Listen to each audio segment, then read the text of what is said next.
Bom,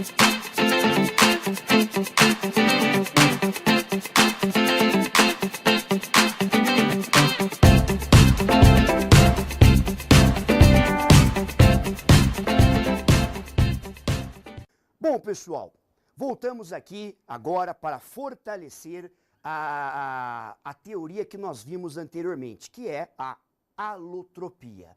Vamos fazer alguns exercícios para a gente poder fixar o conteúdo e ver como que o vestibular cobra esse assunto? Então, vamos ao nosso primeiro exercício, de olho na tela. Vai lá. Os recém-descobertos fullerenos são formas alotrópicas do elemento químico carbono. Outras formas alotrópicas do carbono são... Então, pessoal, olha para mim, olha lá. Turminha, vamos lembrar? Falando em alotropia, qual que é aquela palavra nojenta que você tem que lembrar mesmo? É o COSP, né? Então, de olho na tela, olha lá. Nós temos que lembrar do COSP. Quais são as formas alotrópicas? Quais são os elementos químicos que formam variedades alotrópicas? É o carbono, o oxigênio, o enxofre e o fósforo, ok? Ele está perguntando aqui pra gente sobre quem? O carbono. É o que mais aparece, pessoal, carbono e oxigênio. Quais são as outras formas alotrópicas do carbono? Olha só, letra A, isótopos de carbono 13? Não, nada a ver, né? Quais são? É o grafite, o diamante e os fullerenos, tá? O exercício já falou dos fullerenos. Então, pode ser a letra B, calcário e mármore? Não, nada a ver, né, professor? Letra C, silício e germânio. Não, professor, não é silício e germânio. São dois elementos químicos diferentes. Monóxido e dióxido de carbono. Ó, não, turma, tá? Alotropia é o fenômeno pelo qual o mesmo elemento químico é capaz de formar mais de um tipo de substância simples. Aqui é uma substância composta, formada por dois elementos, o carbono e o oxigênio. Aqui também, carbono e oxigênio. Portanto, turminha, olha só, qual é a resposta desse exercício?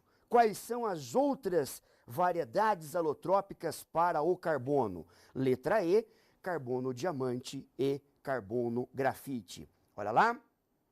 No que eles diferem, vamos lembrar?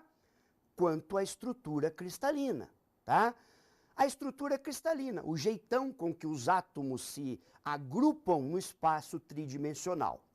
Falou em cristal, estamos falando de material sólido. Para ser um cristal, tem que ser sólido.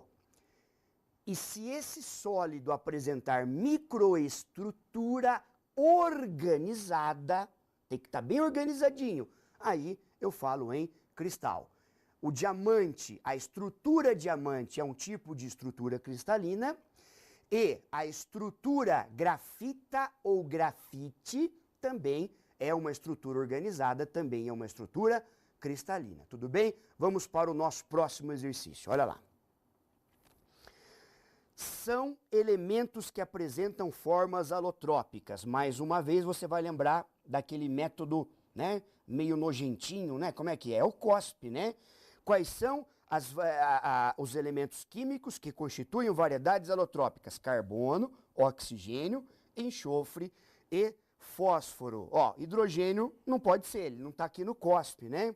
Olha lá, nitrogênio também não vai ser.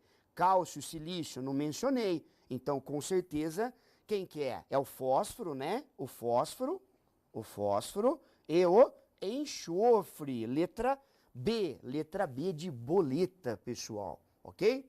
Fósforo e enxofre, eles constituem variedades, formas alotrópicas. Vamos, então, para o nosso terceiro exercício. Olha lá. O elemento químico fósforo pode ser encontrado na forma de duas substâncias simples. O fósforo branco, que é usado na produção de bombas de fumaça e cuja inalação provoca necrose dos ossos. Meu Deus do céu, vai lá. Continuando. E o fósforo vermelho, que é utilizado na fabricação de fósforo de segurança, e se encontra na tarja da caixa e não no palito, né? Sobre o fósforo, indique a alternativa correta. Letra A essas duas formas de apresentação do fósforo são chamadas de alotrópicas. Olha só, parece que é essa daí, hein, pessoal? Vamos ver se realmente é essa daí? Por enquanto ficamos com essa, né? Letra B. Essas duas formas de apresentação do fósforo são chamadas de isotérmicas. Não, que feio, né? Isotérmico não tem nada a ver aqui, né? Letra C.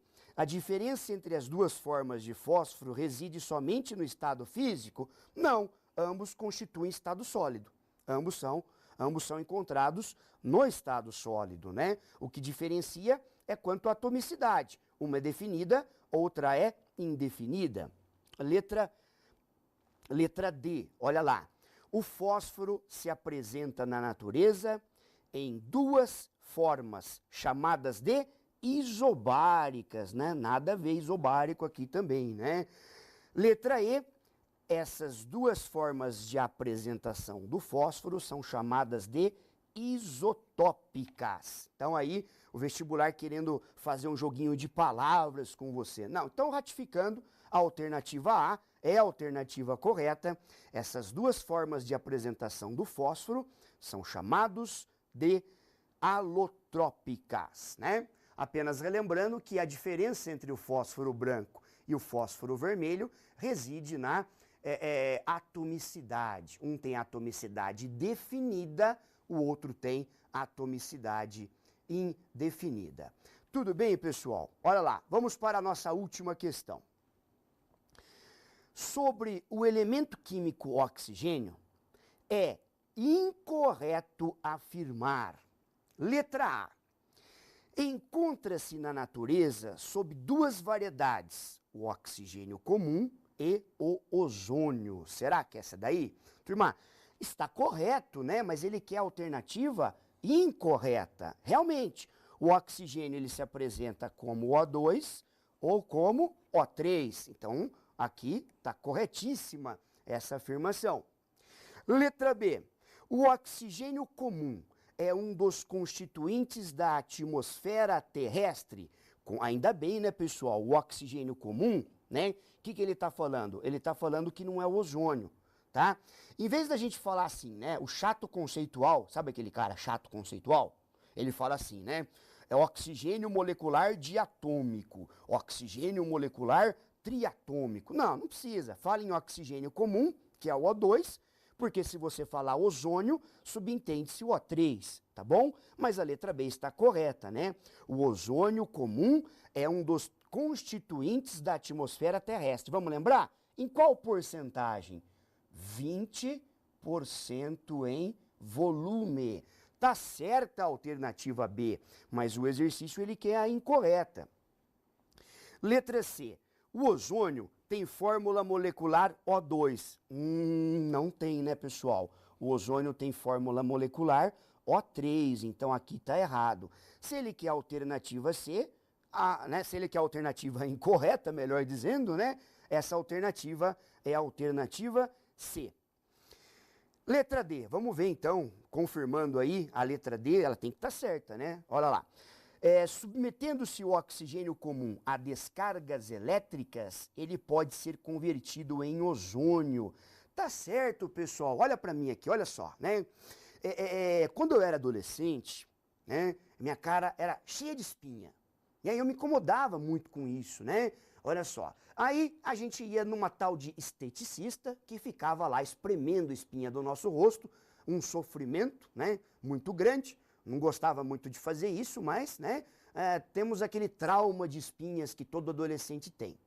O que acontecia, pessoal? Olha só, acontecia o seguinte, né, a hora que acabava aquela microcirurgia, a hora que a esteticista tinha lá espremido umas 30 espinhas, até mais, 100 espinhas no rosto, ela precisava desinfetar, né, aquilo ali. Então ela liga um aparelhinho e ela fala assim, vou jogar vapor de ozônio na sua cara. Meu Deus do céu, se jogar vapor de ozônio na minha cara, eu fico sem cara, né? O que a esteticista faz? Ela lança um vapor d'água, que tem alguns microgramas de ozônio, o suficiente para não vou deixar você sem cara, mas para matar as bactérias. Aliás, Eu queria deixar muito bem claro isso, né? O ozônio, ele é utilizado também como bactericida. Guarde essa informação. O ozônio, ele é bactericida. Então, através de uma corrente elétrica que passa ali na água, né? Nós temos a transformação, né, de moléculas de O2 em moléculas de O3 por uma descarga elétrica, ok? Então está correta a afirmação D, ok? De olho na tela, última, ratificando aí, o oxigênio comum é empregado como comburente de reações de combustão. Perfeito! Falou em oxigênio, o oxigênio que a gente vai trabalhar para o vestibular, né? É chamado de comburente. Professor, tem outros comburentes? Olha, a turma até tem, mas para vestibular vamos considerar somente o oxigênio, tá? Não vamos aqui estudar aquilo que não for necessário para a nossa aprovação. Falou em comburente, estamos falando tão somente do oxigênio, ratificando aí para vocês que a alternativa correta, né? A que deve ser assinalada, o X da questão, né, é a letra C, porque o ozônio constitui uma molécula triatômica e não diatômica, ok? Muito obrigado mais uma vez por sua atenção. Tenha um excelente dia, um bom estudo e até uma próxima oportunidade. Tchau, tchau, pessoal.